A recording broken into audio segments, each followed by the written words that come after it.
If you're struggling to lose body fat around your midsection, you feel low in energy, fatigued, tired, exhausted, and no matter what you do, no matter how healthily you eat, you're still struggling to shift body fat, particularly around your midsection, then cortisol, the silent fat loss killer for women especially, is probably going to be the biggest thing that you need to tackle, and I'm going to tell you exactly how to do that in this video.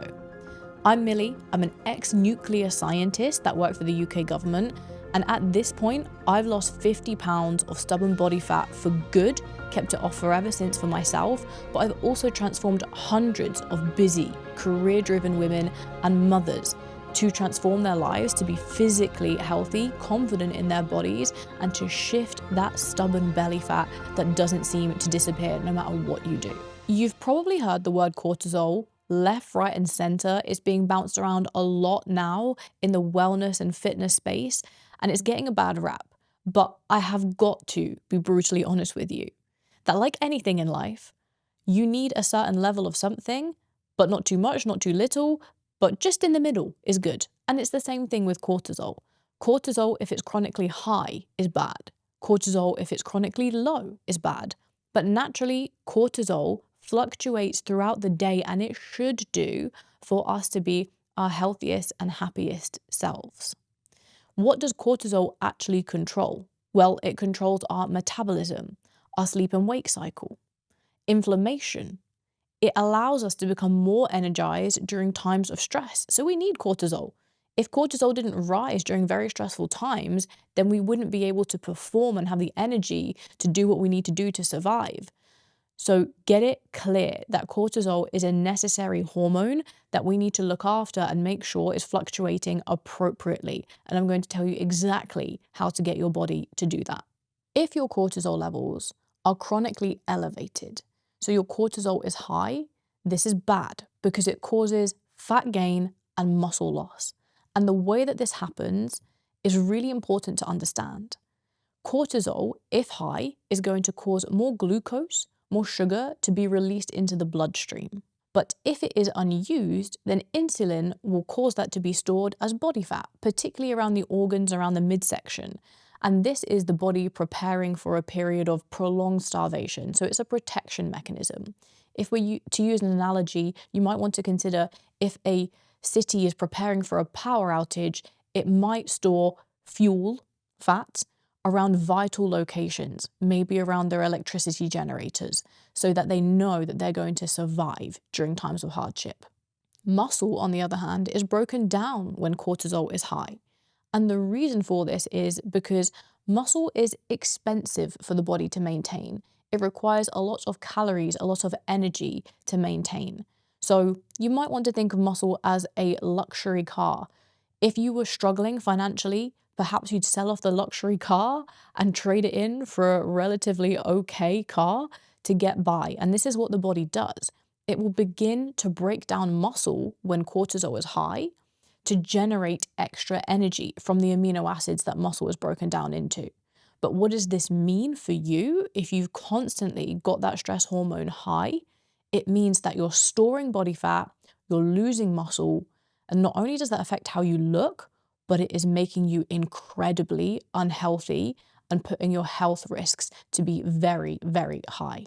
This vicious cycle ends up being very difficult to break because stress is high, which leads to high cortisol, which causes fat storage, which causes then muscle breakdown, and that is incredibly dangerous because your metabolism slows down, and therefore it makes it even harder to lose the fat. It's just like a company in financial difficulties. They start laying off employees, stockpiling resources in the bid to survive long term, but actually it's the worst thing that they could do. So how do we get you to the position where we can lower your cortisol and we can protect your muscle and your metabolism and finally get you to a position where you're healthier and also a whole lot more confident within your body? Simply put, one of the easiest ways that you can reduce your cortisol level is to stop doing things that consistently keep it high. And one thing that so many women are guilty of is consistently not getting enough sleep, not getting enough good quality sleep, because poor sleep, little sleep, raises cortisol levels very high. And then you wake up, you feel exhausted, you're reaching for the highly palatable, sugary, high-fat foods because you feel like you need energy. But that food won't provide you the energy that you need. It will actually cause a sugar crash, and therefore you'll feel lower in energy. But your hunger hormones are being upregulated. They're increasing because of the fact that you're so exhausted, and also cortisol, when higher, will have an impact on your hunger hormones, and it feels like they're punching you in the face. You feel absolutely ravenous. But quite simply, if you had got enough sleep and good quality sleep, your cortisol levels would be much, much lower. And therefore, you would find it significantly easier to go through the day without these huge cravings for food that end up putting you in a calorie surplus and end up causing you to store body fat. So, sleep better, sleep deeper, take your sleep hygiene incredibly seriously, and I can promise you that your cortisol levels will come down. Let's not forget to mention, though, that maybe the reason why you're struggling to sleep is because you're stressed.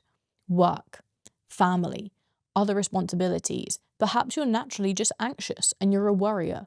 So that's where we have to start looking at your lifestyle factors and how you're managing things. If you're stressed through work, what tools and techniques do you have to manage that work stress? Do you set boundaries? Do you speak to a therapist? Do you spend time journaling and reflecting? These are essential practices to know that you are able to switch off and actually wind down to get good quality sleep. Of course, we can't ignore or neglect the fact that motherhood is going to cause consistently high stress and poor sleep for many years. But then for these women in particular, we've got to look at, okay, well, outside of motherhood, what can we do to control stress? So you have to take a different route because yes, we could say, get more sleep. But when you're being woken up 3-4 times in the night, that's a pretty hard pill to have to swallow. I understand. But look at other areas of your life where you can reduce stress and see where maybe it's possible to catch up on sleep. You must control what is within your control, especially if you want to be on this planet for longer, live a healthier, happier, and more confident life. You want to be the mother that is healthy, that sticks around as long as possible. Well, it's your duty to make sure that you are looking after your health and that you are lowering those cortisol levels where you can. Women in particular are actually much more sensitive to high cortisol levels. And this is because we're more sensitive due to estrogen declining. And that might be in our luteal phase, or perhaps it might be around perimenopause, menopause. But particularly when it comes to the interactions of cortisol and female hormones, the game is completely different. Actually, for men, when their stress hormone is higher, it doesn't seem, according to the literature, to have that much of a negative effect compared to women. But for women in particular, it will cause disruption to menstrual cycles and to fertility. It will also disrupt the thyroid function, which means, again, slowing down the metabolism, more likely to store body fat. So we've got to appreciate that for women, we are way more sensitive, and therefore we have to take significantly more responsibility. And there's certain things that you definitely do not want to be doing as a woman that can cause your cortisol to stay chronically elevated. There are 5 pillars that we tell our clients to use that will guarantee to lower their cortisol levels, and they end up seeing body fat, particularly around the midsection, melting off in a matter of weeks. So these 5 pillars are, firstly, sleep. As we've said, 7 to 9 hours of good quality sleep per night is going to be an absolute game changer. Optimize your sleep as much as you can within your circumstances. Secondly, supplements. Magnesium, adaptogens such as ashwagandha are really great at balancing cortisol levels also. Balanced nutrition is number 3. You need to make sure you're getting good quality, healthy fats and lean proteins. Stop eating processed foods, high sugar foods, because it is going to cause sugar crashes. And again, it's not going to help to mobilize that belly fat.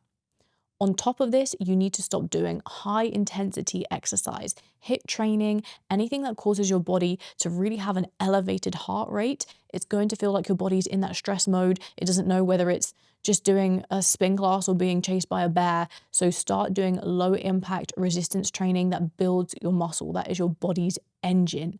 And finally, practice breath work, meditation. Start to learn how to control your emotions and bring down your central nervous system after it's been stressed out from whatever's happening day to day. Those 5 key pillars are going to change your life and help you so much to burn body fat. And if you're interested in finding out a little bit more about how we can support you on your journey to lower your cortisol, transform your health and fitness so that you can be the healthiest, most confident version of you, then all you need to do is book a complimentary discovery call, and you can find the link in the description box below. If you liked this YouTube video, then what I want you to do is head over to my podcast channel, and I want you to go and listen to my podcast all about cortisol and how you can specifically put those 5 pillars into practice in your day-to-day life. We take a much, much deeper dive on it there.